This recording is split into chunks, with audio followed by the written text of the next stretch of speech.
Ahora, ¿cuál es la base bíblica de la apologética? Porque muchos van a decir, bueno, eh, las personas no vienen a Cristo a través de argumentos. Nosotros creemos que la Biblia lo dice también, que las personas se convencen del pecado por medio del Espíritu Santo. Es el Espíritu Santo el que convierte a las personas. Y por supuesto, nosotros los que estudiamos apologética, en ningún momento negamos eso. Es obvio que está ahí en la Escritura, es una realidad, que es el Espíritu de Dios el que realmente convence a las personas de su pecado y las convierte a Cristo. Pero creemos, sí, que este conocimiento de la apologética está siendo usado por el Espíritu de Dios para convencer a las personas y traerlas al Evangelio. ¿Ya? Habiendo dicho eso, la apologética también tiene su base bíblica.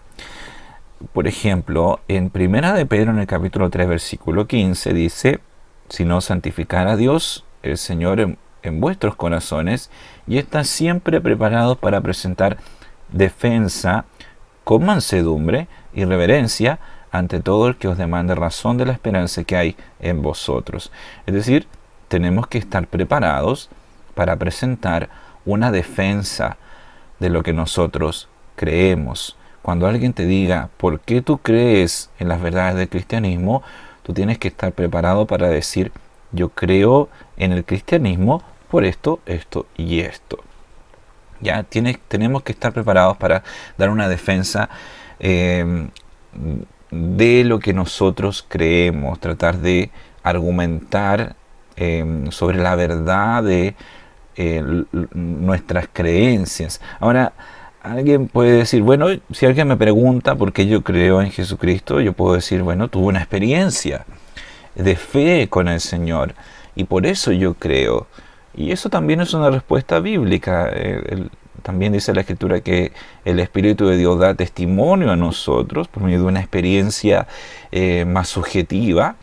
Da testimonio de que somos hijos de Dios. Entonces tú también puedes decir, bueno, yo creo en el cristianismo porque el Espíritu de Dios testifica en mi vida de que yo soy cristiano.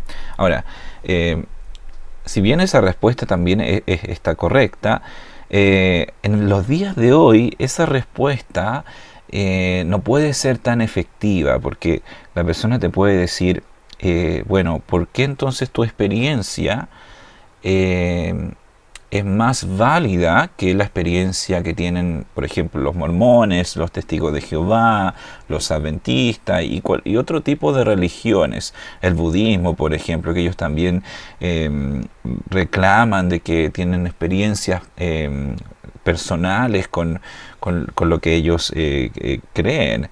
Entonces, si tú dices eso, luego puedes cortar la conversación y decir, bueno, yo creo porque simplemente lo siento.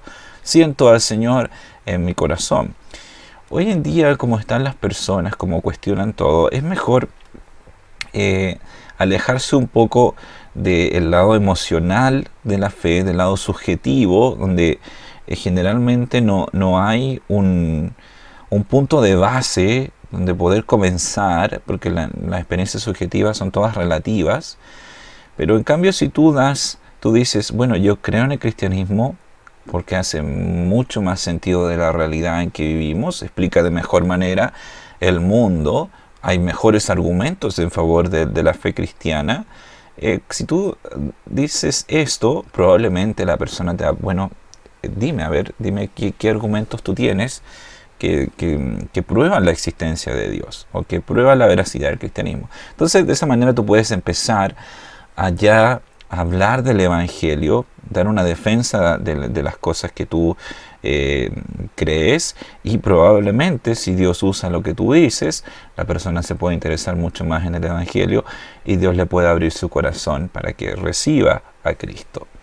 ¿Ya? Otro ejemplo, otro versículo bíblico lo encontramos en 2 Corintios capítulo 10, del versículo 4 al 5, donde ahí dice: porque las armas de nuestra milicia no son carnales, sino poderosas en Dios para la destrucción de fortalezas, derribando argumentos y toda altivez que se levanta contra el conocimiento de Dios y llevando cautivo todo pensamiento a la obediencia a Cristo. Entonces dice que nuestras armas no son carnales, no tenemos armas materiales, pistolas, no andamos con eso para defender lo que nosotros creemos, sino que nuestras armas son espirituales. Y menciona específicamente el apóstol la derribación de argumentos. Es decir, nosotros tenemos que estar preparados para derribar todo argumento, y dice que y toda altivez que se levanta contra el conocimiento de Dios. Hoy día hay muchos argumentos que se levantan en contra del conocimiento de Dios. Un ejemplo es que se dice que la ciencia en los días de hoy explica toda la realidad en que vivimos. Es un argumento, es una idea que está contra lo que nosotros creemos. Entonces tenemos que estar preparados para dar una respuesta a esta clase de argumentos y derribarlos y llevar todo pensamiento, toda idea cautivo a la obediencia a Cristo. Aquí también menciona la destrucción de fortalezas, y el profesor J.P. Moreland, que es otro profesor que enseña sobre apologética, muy bueno también, yo he aprendido mucho de él. Él interpreta la destrucción de fortalezas como la destrucción de pensamientos, de ideas, de fortaleza. Es decir, las fortalezas son como pensamientos que tienen las personas en las cuales ellos se protegen para no creer en las verdades del cristianismo. Un ejemplo muy trivial es ese que siempre dicen, bueno, son todas las personas que están en la iglesia son todas hipócritas, entonces por eso yo no creo en nada. Ese pensamiento de que las personas son hipócritas funciona como una fortaleza donde esa persona se defiende y dice, por esta idea yo no creo en el cristianismo. Entonces, si nosotros somos capaces de derribar esas ideas con buenos argumentos bíblicos, argumentos que también vienen de la disciplina de apologética, ya es muy probable que tú puedas derribar esas ideas y que la persona esté más abierta para escuchar el Evangelio. Entonces, estos son versículos que pueden probar que la apologética es una disciplina que también es bíblica, que es necesaria para nosotros. También al leer los Hechos de los Apóstoles es evidente que fue el procedimiento estándar de los apóstoles argumentar a favor de la verdad a favor de la verdad de la cosmovisión cristiana, tanto con judíos como paganos. Entonces, la idea aquí es que cuando nosotros vemos las historias de los Hechos, por ejemplo, Hechos 17, Hechos 19, 28, vemos que los apóstoles no solo predicaban el Evangelio, sino que también tenían que defenderlo en contra de las ideas paganas que tenían las personas. Entonces era su procedimiento. Ellos que cada vez llegaban a una nueva parte, ellos se encontraban con la cultura de las personas y con sus creencias, y por supuesto tenían que argumentar por qué las creencias del cristianismo eran verdad y las creencias de las personas que estaban ahí eran falsas, ¿ya? Entonces, con los judíos, cuando ellos se encontraban con una audiencia judía, el apóstol y otros discípulos también apelaban a la profecía cumplida, a los milagros de Jesús y especialmente a la resurrección de Jesús como evidencia de que Él era el Mesías. Es decir, daban argumentos bíblicos sobre las verdades de lo que ellos de lo que ellos creían en ese momento, ¿ya? Y con los gentiles apelaban a la obra de Dios en la naturaleza como evidencia de la existencia del Creador. Es decir, ellos decían, miren la naturaleza y pueden inferir por medio de la naturaleza que existe un Creador de todas las cosas.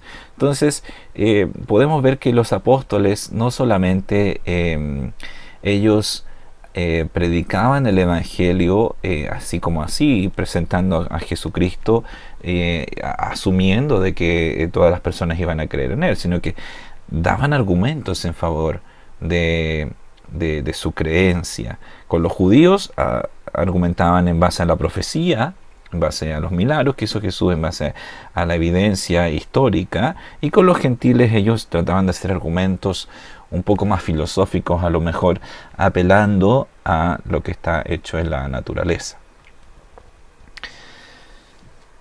También luego se apeló al testimonio de testigos oculares de la resurrección de Jesús para mostrar específicamente que Dios había revelado a sí mismo en Jesucristo. Entonces, generalmente cuando se habla de argumentar en favor de la existencia de Jesús, la existencia de nuestro Señor, se utilizan recursos históricos.